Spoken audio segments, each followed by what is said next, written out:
বাংলাদেশের ইতিহাসে না বলা সত্যকে জানুন। ডালিম বলছি, যা দেখেছি, যা বুঝেছি, যা করেছি। পাকিস্তানের রাজনীতির পরিণাম, স্বাধীনতা সংগ্রাম এবং আমাদের সিদ্ধান্ত। জাতীয়তাবাদী সংগ্রামের চূড়ান্ত পর্যায়েই শুরু হয়েছিল 1971-এর মুক্তিযুদ্ধ। এই অঘটন এড়ানো সম্ভব ছিল। পাকিস্তানের মতো একটি বহুজাতিক দেশের জন্য শুরু থেকেই প্রয়োজন ছিল বিভিন্ন জাতিসত্তার এলিট শ্রেণীর মধ্যে ঐক্যমত্যের ভিত্তিতে একটি কার্যকরী শাসন ব্যবস্থা গড়ে তোলা। ঐক্যমতের ভিত্তিতে রাষ্ট্র পরিচালনার কৌশল এবং পরিকল্পনা নির্ধারণের জন্য যে সহযোগিতা অতি আবশ্যক ছিল তা নিশ্চিত করার জন্য নিম্নে বর্ণিত বিষয়বস্তুর উপর বিশেষ গুরুত্ব আরোপ করা ছিল জাতীয় পরিসরে। 1. সব জাতীয় এলিট শ্রেণীর সমন্বয়ে একটি প্রতিনিধিত্বকারী সরকার কায়েম করা। 2. বিভিন্ন জাতিসত্তার মধ্যে ঐক্যমত এবং একটি কার্যকরী ব্যবস্থা গড়ে তোলা। 3. সর্বক্ষেত্রে একতা ভিত্তিক সহজলভ্য জাতীয় প্রতিষ্ঠান গড়ে তোলা। 4. জাতির লক্ষ্যে এবং আশা আকাঙ্ক্ষা বাস্তবায়নের জন্য বিভিন্ন জাতিসত্তার এলিট শ্রেণীর জনগণকে অনুপ্রাণিত করার দায়িত্ব গ্রহণ করা। 4. জাতির লক্ষ্য এবং আশা আকাঙ্ক্ষা বাস্তবায়নের জন্য বিভিন্ন জাতিসত্তার এলিট শ্রেণীর জনগণকে অনুপ্রাণিত করার দায়িত্ব গ্রহণ করা। 5. যে কোনো বিচ্ছিন্নবাদী প্রচেষ্টাকে অক্ষরেই বিনষ্ট করে দেয়া বল প্রয়োগের মাধ্যমে নয় এবং তা ইতিবাচক পদক্ষেপ গ্রহণের মাধ্যমেই। 6. অর্থনৈতিক সুবিধাবাদী যাতে জনগণ পর্যন্ত পৌঁছে তা নিশ্চিত করা।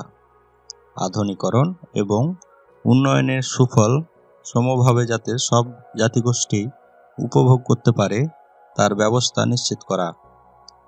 জাতীয় এলিট শ্রেণীগুলো কর্তৃক বিভিন্ন জাতিগোষ্ঠীর জনগণের মাঝে জাতীয় সম্পদ এবং সুবিধাবাদীর সুষম বণ্টন নিশ্চিত করা। এ ধরনের কৌশল এবং পরিকল্পনা সব সমস্যার সমাধান অবশ্যই ছিল না, কিন্তু এর ফলে আশা করা যেত জাতীয় রাজনৈতিক অবকাঠামোতে বর্জনের পরিবর্তে ঐক্যের মাধ্যমে বহুজাতিক দেশের অখণ্ডতা বজিয়ে রাখা। ধারণা করা চলে ন্যায্য অধিকার পাবার জন্য বিভিন্ন জাতিসত্তার জনগোষ্ঠী কিছুকাল হয়তোবা প্রলম্বিত শিল্পায়নের পরিকল্পনা এবং স্থিমিত আধুনিকরণ প্রক্রিয়াকেও মেনে নিত। যে কোনো ব্যক্তির পক্ষে একটি ন্যায়ভিত্তিক সমাজে দরিদ্র হয়ে থাকাটা সহনীয় হয় তখনই যখন তার পড়শিরা সমাজে অর্জিত ধন সম্পদের বড়াই করার সুযোগ না পায়। একটি দেশ উন্নত হতে পারে শুধুমাত্র ঐক্যের ভিত্তিতে। বৈষম্য এবং বিভক্তি এক অথবা একাধিক জাতিগত রাষ্ট্রের জন্ম দেয়, ফলে সংখ্যাগরিষ্ঠ জনগোষ্ঠীরই হয় সমূহ ক্ষতি। এজন্যই বহুজাতিক একটি দেশের এলিট শ্রেণীদের ঐক্যবদ্ধভাবে কাজ করা অপরিহার্য হয়ে দাঁড়ায়। শ্রেণী স্বার্থ এবং জাতীয় স্বার্থ দুটোই বুঝিয়ে রাখার জন্য। কোনো এক বিশেষ পর্যায়ে তারা অবশ্যই নিজ নিজ জাতি স্বার্থে একে অপরের সাথে দ্বন্দ্বে লিপ্ত হতে পারে, কিন্তু কোনো ক্রমেই তাদের একে অপরের সহ্য শক্তি এবং বোঝাপড়ার ক্ষমতা প্রতি সন্দেহ পোষণ করা উচিত নয়। তেমনি হলে বিচ্ছিন্নবাদের বিপদসংকুল একতরফা রাস্তা অবশ্যই খুলে যাবে। তথাকথিত ইসলাম ও ইসলামিক রাষ্ট্রের ধ্বংসধারী পাঞ্জাবি মুজাহিদ নিয়ন্ত্রিত কেন্দ্রীয় সরকার শুরু থেকেই বাঙালিদের নিঃস্ব, হীনমনা এবং পশ্চাদমুখী জনগোষ্ঠী হিসাবে গণ্য করে আসছিলেন। তারা মনে করতেন বাঙালি জনগোষ্ঠী পশ্চিম পাকিস্তানের উপর একটি বোঝাস্বরূপ। তারা বিশ্বাস করতেন পাকিস্তানি জাতীয়বাদ এবং অর্থনৈতিক উন্নতির সাথে বাঙালির জাতিগত চেতনা এবং তাদের হিন্দুয়ানি মনোভাব সঙ্গতিপূর্ণ নয়।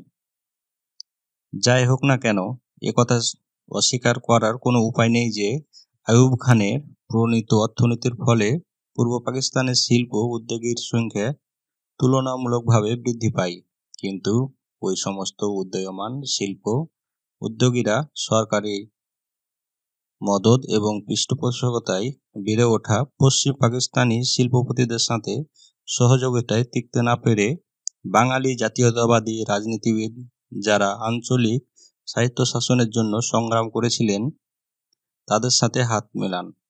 সমস্ত বাঙালি শিল্পপতিরা ইম্পোর্ট লাইসেন্স এবং বৈদেশিক মুদ্রার কোটা বাড়াবার জন্য ওই আন্দোলনকে কেন্দ্রের উপর চাপ প্রয়োগকারী হাতিয়ার হিসাবে ব্যবহার করতে থাকেন। শেষ পর্যায়ে আঞ্চলিক স্বায়ত্তশাসনের দাবি বাঙালি জাতির বিভিন্ন শ্রেণীকে একক একটি রাজনৈতিক প্ল্যাটফর্মে ঐক্যবদ্ধ করতে সক্ষম হয়। পশ্চিম পাকিস্তানি এলিট শাসক শ্রেণী অসঙ্গতভাবে তাদের বাঙালি দোসরদের হীনমন্য, পশ্চাৎমুখী এবং হিন্দু মনোভাবাপন্ন বলে চিহ্নিত করেন। এই ধরনের মনোভাব বিচ্ছিন্নবাদী চেতনার উন্মেষ ঘটাতে বিভিন্নভাবে সাহায্য করে।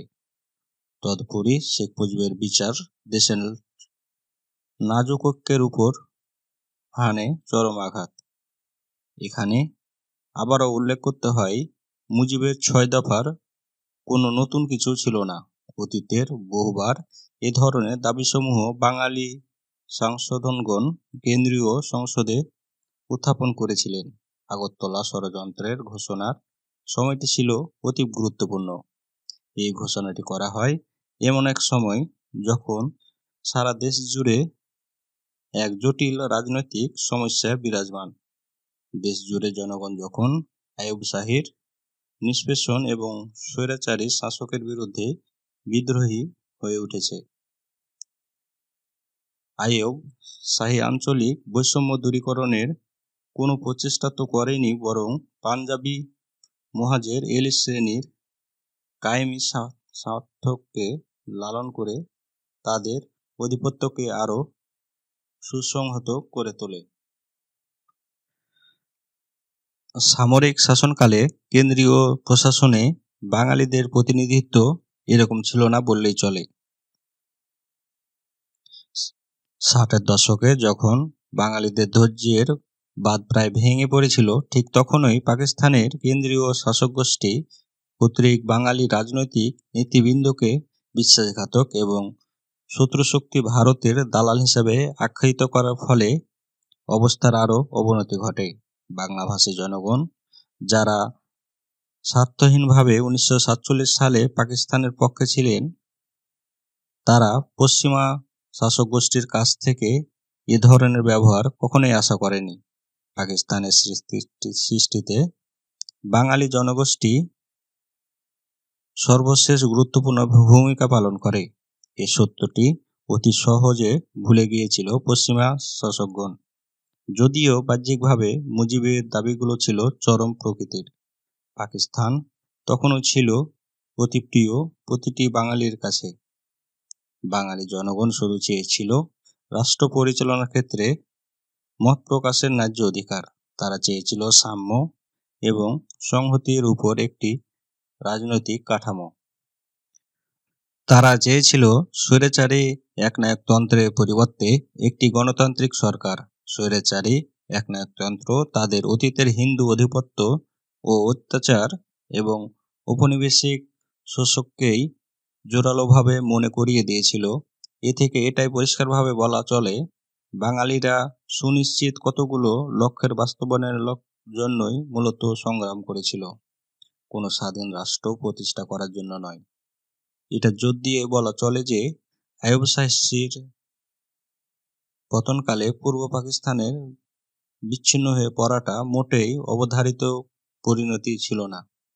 জাতীয় রাজনীতি এবং অর্থনীতিতে বাঙালিদের অংশীদারিত্বের অধিকার থেকে বঞ্চিত রেখে ক্ষমতাধর শাসকচক্র বাঙালি এলিট শ্রেণীকে জনগণের আন্দোলনের প্রতি ঠেলে দিয়েছিল এবং সাংস্কৃতিক এবং ভাষাগত বৈষম্যকে পুনর্জীবিত করার আন্দোলনে নেতৃত্ব দিতে বাধ্য করেছিল জাতীয় ঐক্যের বিরুদ্ধে।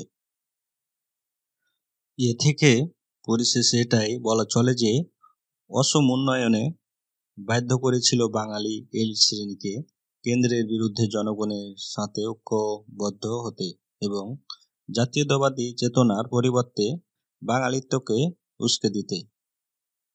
বাঙালিত্বের চেতনায় তখন 18তম বাঙালি এলিট শ্রেণীকে জনগণের সাথে এক অটুট বন্ধনে বেঁধেছিল। অসম উন্নয়ন, শোষণ, বঞ্চনা এবং নৃতাত্ত্বিক চেতনা ওই ধরনের লোভী যোগ যা একে অপরকে শুষে বেঁচে থাকে সেই সময় অবধি যখন সশস্ত্র সংঘাত এবং গণঅভ্যুত্থানের বিকল্প কোনো পথই খোলা থাকে না। দুঃখজনক হলেও সত্য, পাকিস্তানও ঠিক সেই সন্ধিক্ষণে পৌঁছে অপরিহার্য এক মহা বিপর্যয়ের অপেক্ষা করছিল 60-এর দশকের শেষে। অন্তিম অবস্থায় সামরিক জান্তা রাজনৈতিক সমস্যা সমাধান বন্দুকের জোরে করার সিদ্ধান্ত নেই। শুরু হয় 25 থেকে 26শে মার্চ 1971-এর আর্মি ক্র্যাকডাউন। পাকিস্তান সেনা বাহিনীর বাঙালিদের আন্দোলন নস্যাৎ করার জন্য বর্বরচিত সশস্ত্র অভিযান শুরু করে সমস্ত বাঙালির জাতির বিরুদ্ধে। এভাবেই অনিবার্য হয়ে ওঠে দেশ বিভক্তি।